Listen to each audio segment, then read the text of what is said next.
As comic book readers, we tend to have a favorite character. We love them because we either relate to them, find them to be more interesting than the rest, or just really like their costume, I don't know. First impressions of characters matter though. Imagine giving The Dark Knight Strikes Again to a person who has never read a Batman comic in his entire life. He probably won't want to read about the character again. As some of you know, Superman is one of my favorite comic book characters of all time.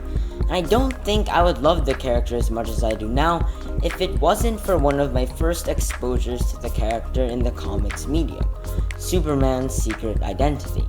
My name is Joshua C, and today September will end with a banger. Hopefully it's still September when I upload this video, because today I want to talk about Superman's secret identity and why it's one of my favorite Superman comics of all time. Also, it's the morning after recording the morning and the sun is shining so bright. It's going through the window and the curtains, so forgive me about this lighting thing. Before I start with the meat of this video, I firstly want to talk about some shorter reasons why this comic worked. This is extremely minor, but I like the quotations on the back of the trade paperback version of the comic. Most trade paperbacks have quotations by sites that are super generic and can be placed on literally any comic book if some tweaks are made. For example, an exciting start to a new era of Spider-Man, and we've just hit the jackpot from the first trade in Nick Spencer's Spidey run, and delivers an emotional gut punch. All the waiting finally pays off, and the mother of all crossovers, Jurgens doesn't miss a beat from the Superman Reborn trade. Instead, in the back of this comic book cover, we have two paragraphs that complement the comic by informing the cover reader on how a certain element of the comic is really good. The first paragraph talked about Clark's amazing narration throughout the story, written by the legendary Kurt Busiek, and the second one is about Stuart Immonen's emotional art, and the fact that he chose to pencil, ink, and color his artwork for this comic. It's something so minor that I appreciate. This actually says something unique about the book and convinces you to buy it. Speaking of Stuart Immonen's art, my next short point on why this comic works is because of Immonen's art and Todd Klein's lettering. Immonen's art, as said by the Broken Frontier on the back cover of the comic, is amazing because of the emotions on the characters' faces. Even without the dialogues, you can tell what the characters are clearly feeling, simply because of the art. What I love most about his art in this book, though, is the magical full-page or double-page spreads. Whenever they pop up, you feel the power of the moment. It's so grand, and sometimes even magical, especially when it comes to the scenes where Superman just flies. Todd Klein's lettering is also amazing. Clark's thought boxes fit with the style of the art and the depth of Clark's thoughts. Even the shape of it is pretty unique, and it definitely fits the story, especially considering this is actually him recalling the events by typing them on a typewriter. When Superman reaches his final stages of life and his typewriter finally wears out, the font and shape of the boxes become more modern, and I really like that attention to detail. Now let's go to the main section of why I think this comic is so unique and works so well. First of all, this comic works because of the changes they made to Clark and the universe he's in. This is an alternate universe story, but what changed isn't as drastic as the universes of Superman Red Son and Kingdom Come.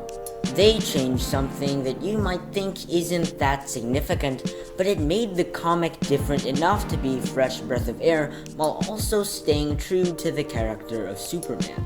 In this universe, superheroes exist only in the pages of comic books. It's pretty much like ours. A boy named Clark Kent from Pickettsville gets superpowers not at infancy, but during a solo camping trip as a teenager. But anyway, this version of Clark is interesting in that he was simply a normal boy when he got his powers. He actually hated Superman for his entire life before that camping trip. Clark would always get Superman merchandise for his birthday that he didn't want, and would also get constantly bullied by his classmates because he was named after Superman. When you are named after a popular entity, people can't help but compare you to it. Because he was named after Superman, his childhood was kind of depressing. He was named after an almost perfect figure, but was just a normal kid and could never really live up to him. It's a very interesting take on the character, because from being teased as someone he thought he would never become, he ended up becoming Superman. There are a lot of complexities in teenage Clark's situation, and I find it truly astounding that changes this minor can make a character like Superman even more fascinating than he already is. Another thing that makes this comic book unique is that we see the character age. Superheroes we see in comic books are usually in their teenage years or young adult years.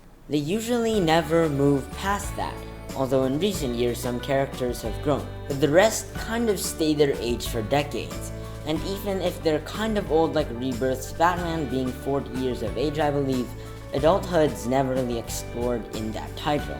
Superman's secret identity is unique because it allows Clark to age, not just to a mature adult, but even to an elder at the end of the comic. The structure of the comic really makes this aging work.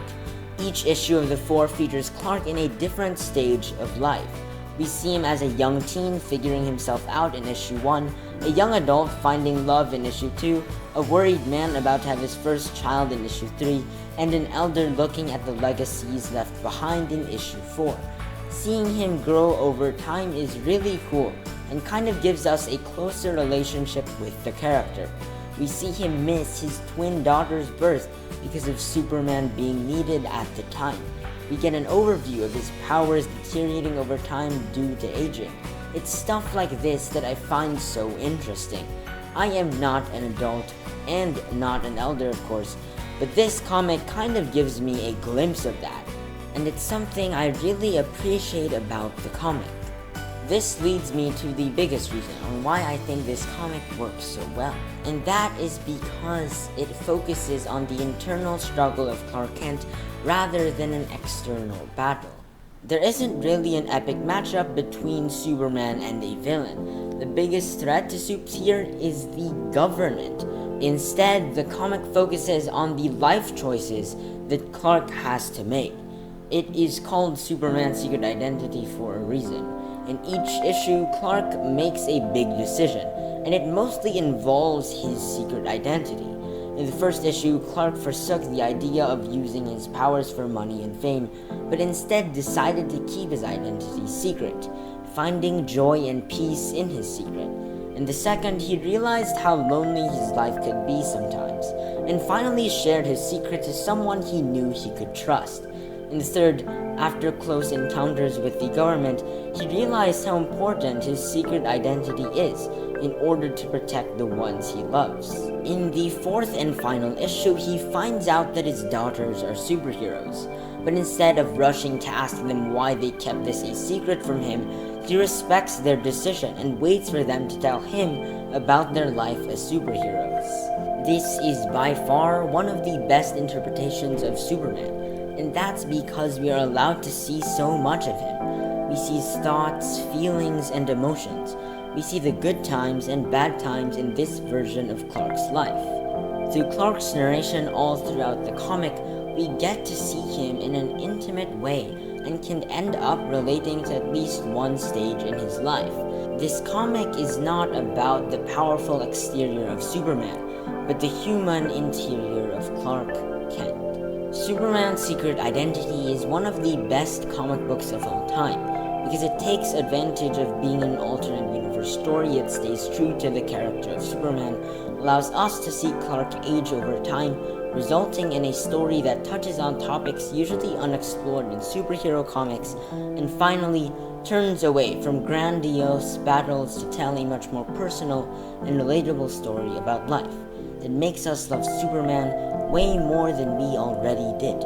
If you guys haven't read this comic yet and watched until this point in the video, I suggest you do.